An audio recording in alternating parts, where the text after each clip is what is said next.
That is the beauty of democracy, multi-party democratic system. I have drawn a parallel with what happened in the Soviet Union in 1991. A whole empire in the 20th century collapsed without a single shot being fired. Now there are about 80 republics.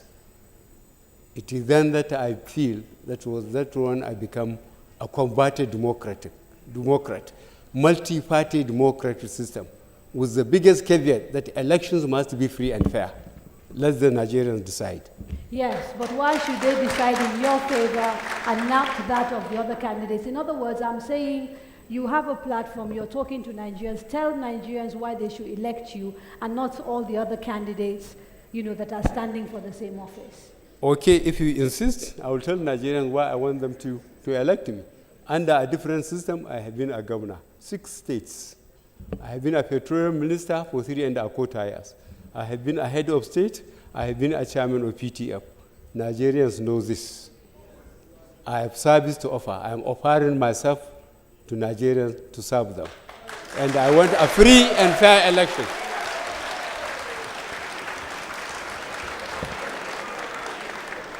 Madam Nuri Babu, why should Nigerians elect you and not General Muhammadu Buhari or Malam Ibrahim Shekarau or even President Goodluck Jonathan? Yes, because today I stand as the symbol of change. I am the representation of the aspiration of Nigerians today. I am a young person. I am a young man. I belong to the age of leaders who are doing well in the world today. And that is where it matters. I have been in government and I have the experience in the last 25 years. Others have been in retirement in the last 25 years.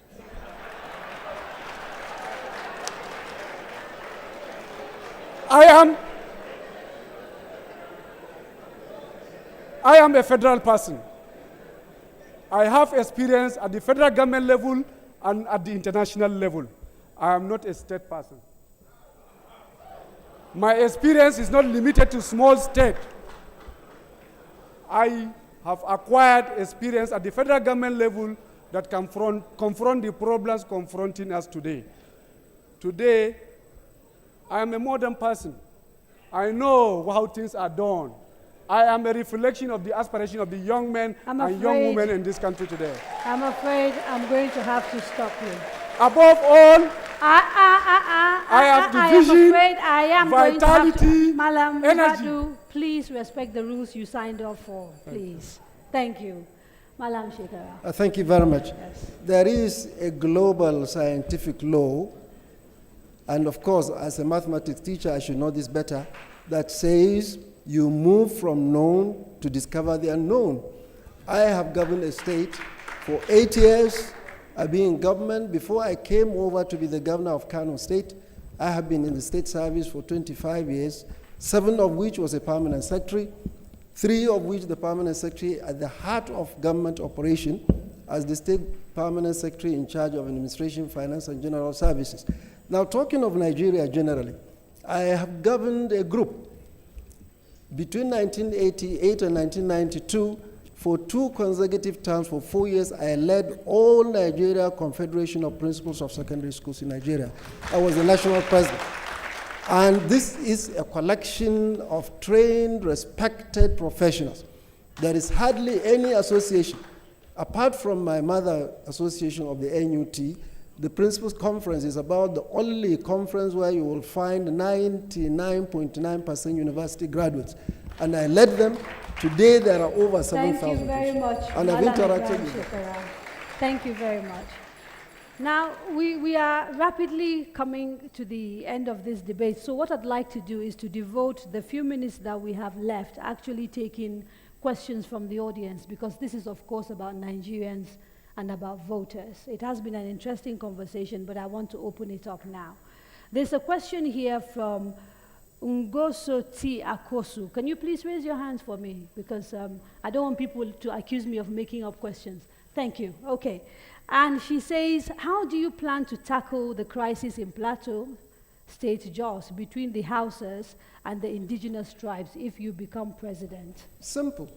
I have done that in Kano. For the last 8 years, nobody has had any more crisis in Kano State. Before now, you see, before I came on board, Kano used to be known as a very volatile state. At the slightest ignition, 1,000 kilometers away, crisis will erupt in Kano. It will catch fire. When we came on board, we ran a government of all inclusive. Today, I have in my cabinet an Igbo man, a Christian, I have a Yoruba man, I have a Bayelsa man, I have a Kogi State man in my state, and this has given them sense of belonging, and we are working. In fact, just 2 months ago, I got a letter of commendation from the national headquarters of the Christian Association of Nigeria, commending the way we are operating, integrating, and working with everybody.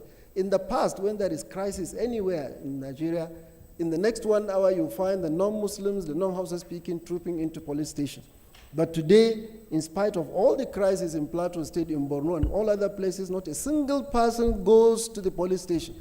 Everybody in Kano, the non-indigenous, the non-Muslim, are sleeping with their 2 eyes closed. This is the therapy we will apply globally for Nigeria, and everybody will be in peace. Thank you. Some silence, please. Thank you very much. Let's try and use the little time that we have left to get as many issues addressed as possible. General Muhammadu Buhari. Yep. The same question, please.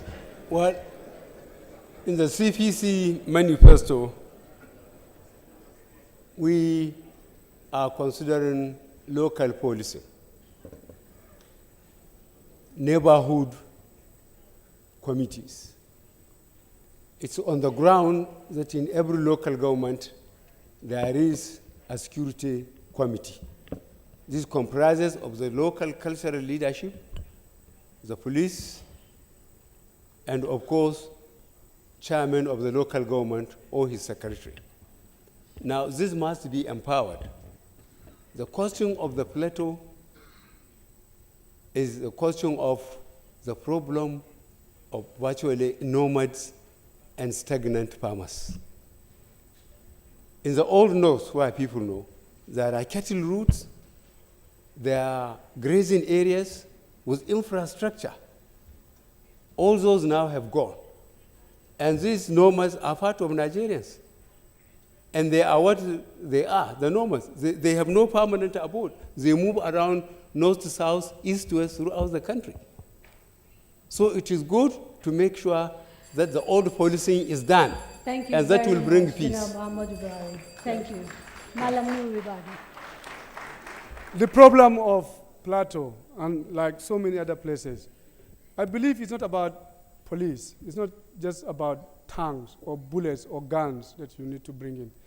It's about working on bringing justice in this country. The road to peace is through justice. Government has to pay attention to that. 2, we have to pay attention to the economy. Ability for us to provide the basics for our people will be the fastest way, the smartest way, the surest way to solve these problems that we are talking about. Unless we address it. Take, for example, we continue to hear Boko Haram. But this is a sect that has never attacked any school in Nigeria. Can't we ask questions? What is happening? They say they are Boko Haram, but they have not attacked any school. They know where the problem is. Those are the issues that we have to pay attention to. Unless we address these fundamental issues, ability for us as government, as a country, to take care of our own people, provide the basics, do justice. Thank you very much. Now, this is a question from Wenga Michael. Wenga Michael, can we see your hands up, please? Like I said, I don't want to be accused of making questions up. Wenga Michael? You're over there. Okay, thank you. And I'd like General Muhammadu Buhari to start, take the first stab at answering this question. If elected president, how would you ensure a corrupt-free nation without creating social unrest in the country and without violating human rights? Well, you know, The bottom line of Nigerian problem is indisputable.